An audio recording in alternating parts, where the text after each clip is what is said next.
नमस्कार दोस्तों, आप लोग देख रहे हैं DS4 news. Bharatiya Janata party के सांसद निशिकांत दुबे ने सुप्रीम कोर्ट को लेकर विवादित बयान दिया, साथ ही साथ CJI साहब को लेकर विवादित बयान दिया।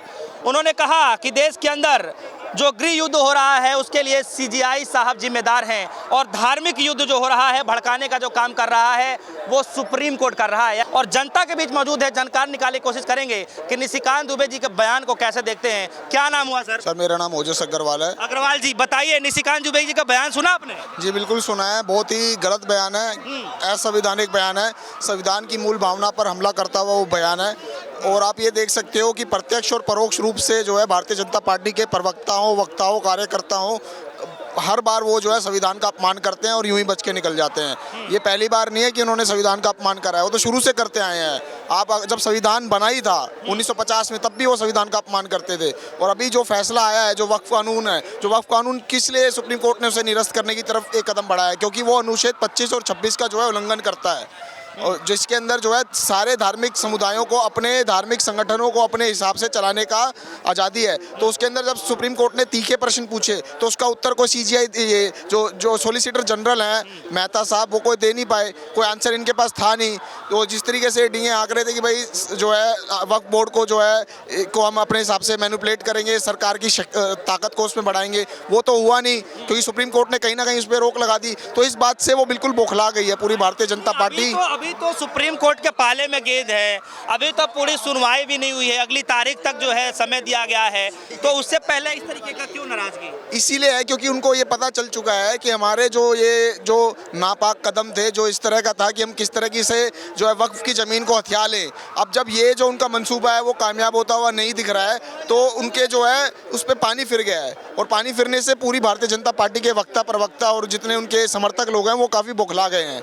क्योंकि आप देखिए निशिकांत दुबे ने ये जो बयान दिया है, और ऐसा पहली बार नहीं हुआ है। आप ये देखिए वक्फ बोर्ड से पहले इलेक्टोरल बॉन्ड का इशू था, वो भी गैर संवैधानिक घोषित कर दिया था सुप्रीम कोर्ट ने। तो ये बार बार हमेशा संविधान के विरोध में कार्रवाई क्यों करती है भारतीय जनता पार्टी की सरकार? मोदी सरकार हमेशा संविधान के खिलाफ जाती है। पार्टी तो पूरे तरीके से उन बयानों को खारिज कर रहे हैं। भैया कह रहे हैं हमारा लेना देना नहीं, ये तो उनका निजीगत बयान है, अपना बयान है उनका। खारिज करना पड़ रहा है उन्हें, क्योंकि उन्हें अब लग रहा है कि हमारे खिलाफ जो है माहौल हो गया है, इसमें लोग हमारे साथ नहीं है, लोग हमारे मंसूबों को समझ चुके हैं। जो हमारी जो मंशा थी, किस तरीके से जमीन को बेच के अडानी, जमीन को हथिया के वक्फ बोर्ड की अडानी अंबानी को दे दें, ये सारे मंसूबे उनके जो है पानी फिर चुका है। और इस कारण से जो है उनके जो इन्होंने बयान दिया है ये बिल्कुल निंदनीय बयान है। इस तरह का बयान देकर उन्होंने ये साफ करा है कि एक तो उन्होंने खुद ही ये स्वीकार कर लिया। उन्होंने क्या कहा कि देश में जो है गृह युद्ध का जो माहौल है, यानी वो स्वीकार करते हैं कि देश के अंदर अराजकता है, सांप्रदायिकता है और गृह युद्ध का माहौल बना हुआ है। तो वो किस पे प्रश्न उठा रहे हैं? वो खुद कहीं ना कहीं मोदी सरकार पे खुद ही प्रश्न उठा रहे हैं कि भाई मोदी सरकार के कार्यकाल में जो है गृह युद्ध के हालात हैं। तो वो तो हर तरीके से अपनी सरकार को भी घेर रहे हैं। तो इसलिए जो है जो हड्डी जो है वो ना वो निगल पा रहे हैं, ना वो थूक पा रहे हैं। इस कारण से जो है भारतीय जनता पार्टी को भी उससे जो है अपना वो करना पड़ रहा है, पल्ला झाड़ना पड़ रहा है। लेकिन आप देखेंगे कि भले ही पार्टी ने किनारा कर लिया हो, लेकिन जिस दिन उनको जो है बोला गया कि आप आगे इस तरीके से बयान नहीं देंगे, फिर पूर्व इलेक्शन कमीशन ऑफ इंडिया को भी जो है उन्होंने घेर लिया। बिल्कुल इस तरह से आप देखिए, अभी तो उन्होंने भी जो धनखड़ साहब हैं उन्होंने भी इस तरह का बयान दिया है, जिसमें उन्होंने सुप्रीम कोर्ट की जो आस्था है उस पर कहीं ना कहीं प्रश्न चिन्ह लगाया है। तो ये ऐसा हर बार होता है, जब भी इनके पक्ष में अगर कोई फैसला आता है, इनके हिसाब से कोई फैसला आता है तो उसको तो वो स्वीकार कर लेते हैं, पर जब उनके खिलाफ या उनके विरोध में कुछ होता है तो बिल्कुल वो सुप्रीम कोर्ट को भी खारिज कर देते हैं, संविधान को भी खारिज कर देते हैं। लेकिन आपको ऐसा क्यों लग रहा है कि वक्फ कानून का मसला सुप्रीम कोर्ट पहुंचा इसलिए ये लोग ऐसा बयान दे रहे हैं? इससे पहले तो नहीं, इससे पहले तो इनके अंदर रूही भरी हुई थी ना कि भाई वक्फ कानून अब पास हो जाएगा, कानून पास हो जाएगा तो वक्फ बोर्ड के अंदर हमारे नुमाइंदे चले जाएंगे, हमारे नुमाइंदे वक्फ बोर्ड में आ जाएंगे, तो हम वक्फ बोर्ड की ज़मीन को अपना आधिपत्य उस पर स्थापित कर लेंगे और उसके बाद सारी ज़मीन को हथिया कर अपने हिसाब से मनमानी करेंगे। पर सुप्रीम कोर्ट ने बहुत इंपॉर्टेंट क्वेश्चन उसमें उठा दिए हैं, अनुच्छेद 25-26 का जिक्र करा है, और भी बहुत सारी चीज़ें की जो हिंदू जितने श्राइन बोर्ड है, माता वैष्णो देवी श्राइन बोर्ड 1988 है, जगन्नाथ टेम्पल 1955 है, उसके अंदर भी उन्होंने ये कहा है कि इसमें क्यों नहीं मुस्लिम हो सकते? अगर उसके अंदर हिंदू हो सकते हैं वक्फ बोर्ड के अंदर, तो उसके अंदर मुस्लिम क्यों नहीं हो सकते? जो स्वायत्ता है, जो ऑटोनॉमी है, उसके खुले तौर पर तो जिक्र ही नहीं लिया ना कि भैया हम जो है वक्फ के खिलाफ बोलना चाह रहे हैं, चाहे सुप्रीम कोर्ट जो फैसला ले रहा है हम उसके खिलाफ जा रहे हैं। खुले तौर पर ऐसा कुछ नहीं कहा किसी नेता ने। बहुत देखिए और भी दो ऐसे इशू हैं जिसके अंदर सुप्रीम कोर्ट ने सुप्रीम कोर्ट में जो है, सुप्रीम कोर्ट ने जो है बड़ा ही सख्त वो संदेश भेजा है। अभी तमिलनाडु के जो गवर्नर हैं उनके ऊपर भी उन्होंने संक्षेप लगाया कि भाई आपने जो है हाँ कि आपने समय सीमा तय करी कि भाई आप इस तरह से जो आप काम कर रहे हो गैर संवैधानिक है। तो बहुत सारी ऐसी चीज़ें हैं जो सुप्रीम कोर्ट के चीफ जस्टिस ऑफ इंडिया हैं संजीव खन्ना साहब, वो संविधान के अनुरूप जो है कॉन्स्टिट्यूशनल वैलिडिटी को एग्जामिन कर रहे हैं। तो कॉन्स्टिट्यूशनल वैलिडिटी एग्जामिन उन्होंने करी वक्फ बोर्ड का, तो उन्होंने संविधान के अनुरूप फैसला दिया। तो इस बात से भारतीय जनता पार्टी पूरी तरीके से बौखला गई है, सबको पता है ये बात। अब उनका जो मंसूबा है वो कामयाब नहीं हो रहा, इसी कारण तो सारा हो रहा है ना, ये जो उल्टे सीधे बयान ये लोग दे रहे हैं। सीजीआई को कोई डायरेक्ट टारगेट कैसे कर सकता है? सर आए थोड़ा आगे, आप सुन पा रहे हैं निशिकांत दुबे जी का बयान, जिस तरीके से सीजीआई को लेकर कह रहे हैं, सुप्रीम कोर्ट को लेकर कह रहे हैं, डायरेक्ट कैसे कोई जिक्र कर सकता है इस तरीके? देखिए जैसा ये लोग अब इनको पता है इनके हाथ से सत्ता जाने वाली है और बहुत सारे चेंजेस होने वाले हैं, तो अब ये बुखला गए, पागल हो गए हैं। ये सुप्रीमो बने बैठे, देश के अंदर सुप्रीमो बने बैठे हैं हर देश पे। आपको नहीं पता कौन बैठे, कौन सी पार्टी राज करे केंद्र सरकार में? सुप्रीमो बन के बैठे पे सारे फैसले ले रहे। सुप्रीम कोर्ट के लिए बिल्कुल छोटा बन गया, बिंदु के बराबर हो गया। सुप्रीम कोर्ट के आदेश इनके लिए बेकार हो गए, सब कुछ बेकार हो गए। सारा शासन ये चाहते हैं, सारा संसद भवन से सारा काम कराना चाहते हैं। रातों रात बैठ करके किसी बिल को पास करा देते, सारे काम करा देते हैं।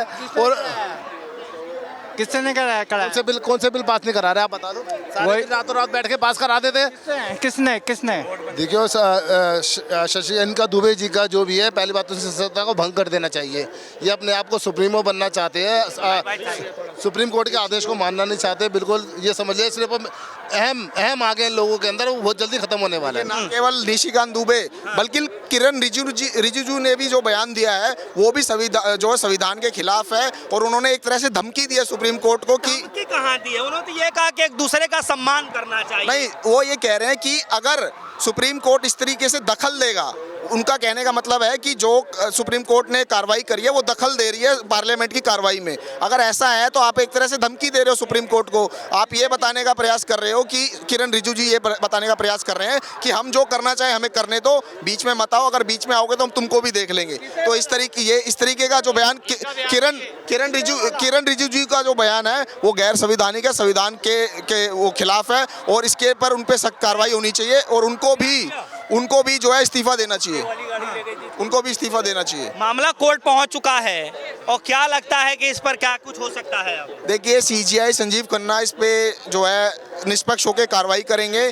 किरण रिजिजू हो चाहे निशिकांत दुबे हो या और भी जो लोग हैं बीजेपी से जुड़े हुए जो ऐसे उटपटांग बयान दे रहे हैं, उनके ऊपर कार्रवाई होनी चाहिए, और किरण रिजिजू को तो इस्तीफा देना चाहिए। इस्तीफा उनकी इस्तीफा की मांग हम कर रहे हैं, क्योंकि सुप्रीम कोर्ट की गरिमा पर उन्होंने प्रश्न चिन्ह लगाया है, उनके फैसले पे उन्होंने प्रश्न चिन्ह लगाया है, और इस कारण से किरण रिजिजू हो चाहे निशिकांत दुबे हो, उन्होंने जो है सुप्रीम कोर्ट की गरिमा पे कहीं ना कहीं प्रश्न चिन्ह लगाया, तो उनके ऊपर कार्रवाई होनी चाहिए। अचानक से बयानबाजी सुप्रीम कोर्ट के ऊपर क्यों हो रही है? वो इसलिए हो रही है क्योंकि उनके जो मंसूबे थे उन पे पानी फेर दिया गया। जिस तरीके से वो वक्फ की जमीन को हड़पना चाहते थे, तो फैसला ही पूरा नहीं आया ना सर। क्योंकि उनको पता चल चुका है कि हमारा कुछ होने नहीं वाला। उसके अंदर कोई जवाब जो है सॉलिसिटर जनरल जो है मेहता साहब, क्या एक भी प्रश्न का जवाब वो दे पाए? जो कपिल सिब्बल ने, अभिषेक मनु सिंघवी ने जो उनसे पूछे, उस प्रश्न का एक का भी उत्तर वो दे पाए, या फिर सुप्रीम कोर्ट में कोई भी दलील दे पाए? उन्होंने 7 दिन का समय मांगा है अपना उत्तर तैयार करने के लिए। ना ही उनके इस बात का उत्तर था कि अनुच्छेद 25 और 26 का उल्लंघन होता है। स्वायत्ता और ऑटोनॉमी के प्रश्न पर वो पीछे हट गए। वो ये बताना भूल गए कि जैसे हिंदू बोर्ड के अंदर कोई मुस्लिम नहीं हो सकता, तो एक मुस्लिम बोर्ड के अंदर हिंदू कैसे हो सकता है? तो इस तरह के किसी प्रश्न का उत्तर वो नहीं दे पाए। आपको भरोसा है ना सुप्रीम कोर्ट? बिल्कुल भरोसा है सुप्रीम कोर्ट पर कि वो अच्छा फैसला देंगे। कुछ कहना चाह रहे हैं क्या? मैं कहूँ हिंदू मुस्लिम कहाँ से आ गया? इस भारत देश में हर नागरिक, चाहे वो किसी भी धर्म का हो, मुस्लिम हो, सिख हो, हिंदू हो, सिख हो, अच्छा फिर सब एक है, सब एक है, चाहे वो कोई सा भी जाति का हो। चलिए, तो देखिए निशिकांत दुबे जी के बयान को लेकर जो है अब ये मामला पूरा सुप्रीम कोर्ट पहुंच चुका है। आप सभी के मन में क्या कुछ चल रहा है? फिलहाल के लिए दीजिए इजाजत। देखते रहिए D1 न्यूज़। धन्यवाद।